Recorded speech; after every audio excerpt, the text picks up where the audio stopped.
It's something they termed the shimmer. We've sent in drones and teams of people, but nothing comes back. But something has. You're a biologist. You served in the military. If I knew what happened, I could save his life.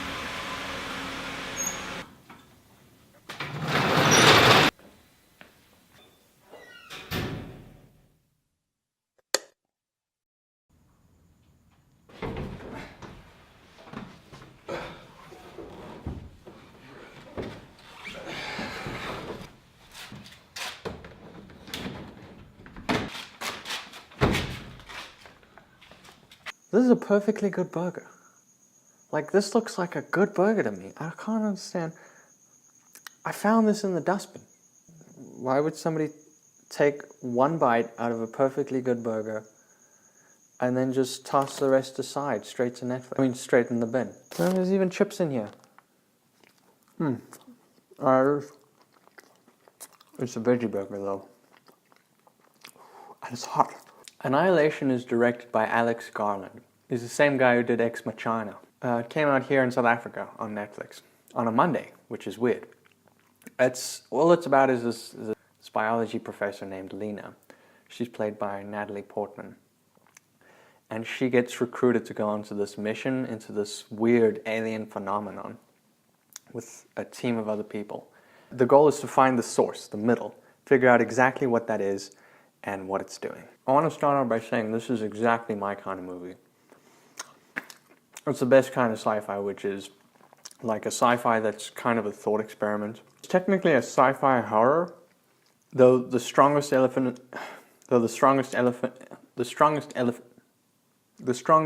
in the movie is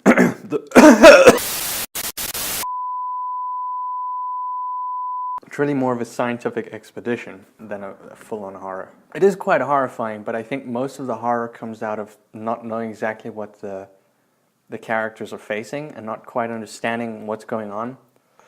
It's not exactly the kind of mystery where you can just sit back and let the characters solve the mystery for you. You feel compelled to kind of solve the mystery for yourself. It's narratively structured in such a way that it seems to have a clear and definite time span. But you kind of know from things that you find out along the way that the time span you're seeing isn't the correct time span at all. A few other reviews have commented on plot holes in the story, but I don't think that any of these are really plot holes exactly. I think there might be a couple of logical lapses here and there, but like, honestly, I didn't notice. Like, I didn't notice the logical inconsistencies. Maybe I'm the dumbest one who watched the movie. I'm probably the dumbest one, because I didn't catch any of them. There's a scene near the end of the movie that I don't want to spoil, but it's one of the most horrifying things I've ever seen. This is weird, but my main criticism that I don't think anyone would agree with is that I thought it felt just a little bit rushed. Like, I kind of wish that it had taken its time in certain aspects a little bit more. The style is great. It's a very noticeable style. It's this Alex Garland thing. I think it's very similar to Ex Machina in terms of the visual style. I can't quite put my finger on exactly what defines this style, but it seems very unique to Alex Garland. It's a very kind of tight and controlled style. They're not like, it's not extremely tight and controlled. It's not like David Fincher level of precision. It's a little bit more loose and free-flowing than that. The music is great. The music that plays in the trailer is very different from the music that plays through the whole movie. That music is very weird. The trailer music. That music does play in the film, but it's not all the way through like I kind of was worried it would be. The writing I felt was good. I know a lot of people complained specifically about the dialogue, and I'll get to that in a minute, but to me it felt like the writing was really good in terms of characterization. I thought that all the characters were well differentiated. You got a pretty quick and pretty good idea of what these characters were right off the bat. You can kind of go along with, okay, they're not military people, but they've been sending military people into this thing for like 3 years with no results. So they're sending in a psychologist and some science people for once. So the dialogue, it didn't bother me at all. I thought, it's a little bit sciencey in places. There's one one line that was just kind of hilariously bad, and it's they see this video of this guy's intestines moving, and it's so clear. It's like, holy crap, his stomach is like squirming around in there. And the one woman just like says, "Oh, it's a trick of the light." That was a trick of the light. His insides were moving.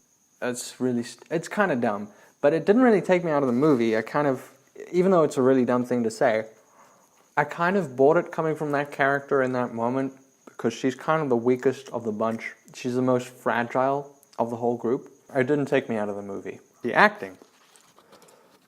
First of all, like, Natalie Portman was doing something. She's kind of different from her usual roles. She's a little bit more somber and kind of dark, broody character, which is weird for her. She does kind of fit these action scenes kind of well. There's nothing really I want to mention from any of the other actors except for two. I would have expected Jennifer Jason Leigh to be sort of the standout role in this movie, because she's really good. She's a great actress.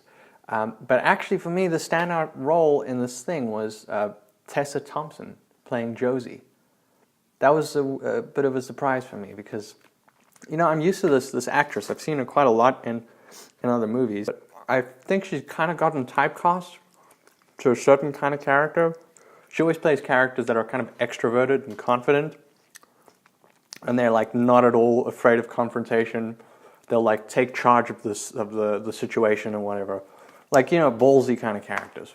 In this movie, she's cast completely against type. She plays this very like socially inept, socially awkward physicist. Like, you wouldn't expect her to be able to do that, but she pulls it off pretty much flawlessly. And if you wanted to test if an actress could pull it off, the best way to do it would be to put her playing that shy character in a scene where she has to take charge and explain something to the whole group.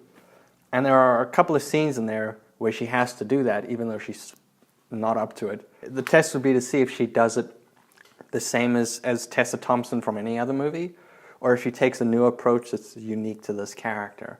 And I felt both scenes like that in this movie, she rose to the challenge and she actually played it in character. She didn't break character. Those weren't the best scenes for acting for her, but she stayed in character and it was believable. I bought it. Jennifer Jason Leigh.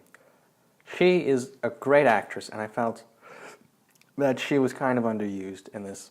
She's put in a role that's just very stoic and straightforward. So by the end of the movie, the overall experience, I felt, was like halfway between a conventional mass appeal kind of sci-fi movie and one of these really high art kind of cerebral sci-fi movies, like Under the Skin. So it was on that road moving towards Under the Skin. It doesn't go all the way there, it kind of stays back here. To me, that's like a really exciting place to be, because Under the Skin has a very small amount of people that it caters to. Not a lot of people will sit through that movie. But if you dial it back a little bit, it's kind of got the potential to expand people's tastes, to give them a taste for something philosophical and cerebral and weird, while also being entertaining and fun and interesting. Okay. Pretentious. Okay, spoilers from here on out.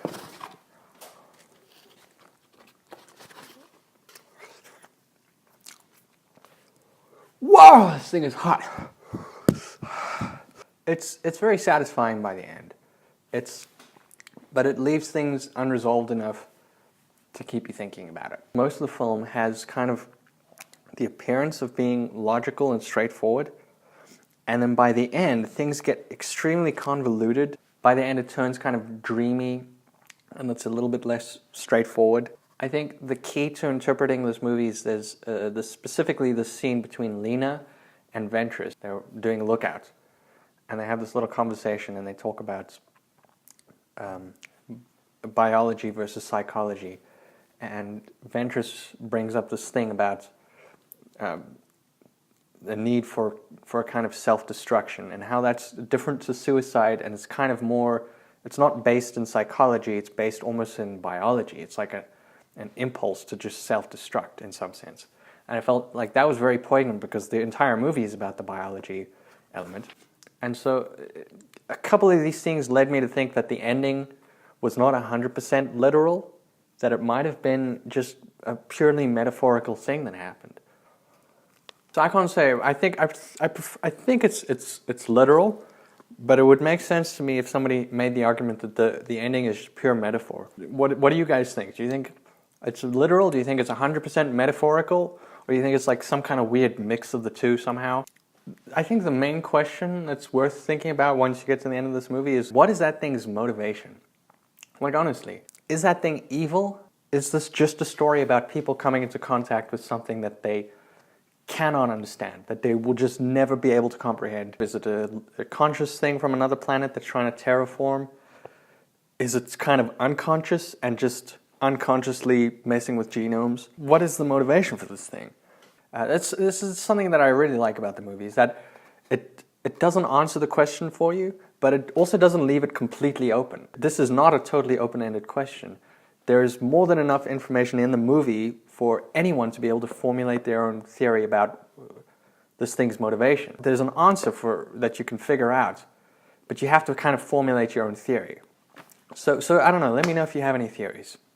So in closing, the closest comparison to this movie would be Arrival. Arrival is a lot like this, I felt. Although I think Arrival does a couple of things better.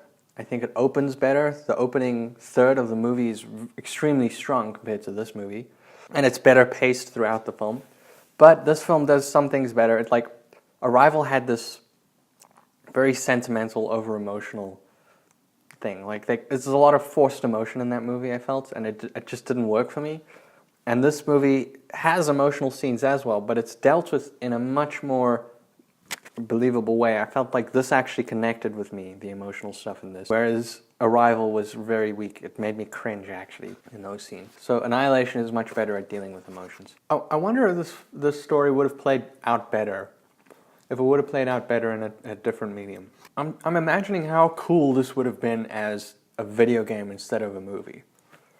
Because then you could really, like, take your time with exploring the world and all of that stuff, and finding all of these weird things, and each thing could have a lot more weight. I'm not talking about like a game like a big shoot 'em up kind of game. I'm thinking kind of like a game like Firewatch, where it's 99% just exploration with a little bit of action here and there, maybe. I don't know. I think that would have suited this concept a lot better. I don't know if am I crazy? Or maybe just a series. Maybe a movie is better than a series, but I think definitely this would have been great very interesting as a video game. So, overall, at the end of the day, I found this movie extremely intriguing. It held my interest every step of the way. I was super tense throughout. I was locked in, and I just loved it every step. I have to say, it's not for everyone. If you do like the kind of slow burn, slow-paced, creepy kind of sci-fi movies, then I think you'll dig this. If you haven't seen it, be prepared. If you've been watching the trailers and stuff, just be prepared. It is not as action-packed as it looks in the trailers. It's really not that action-packed.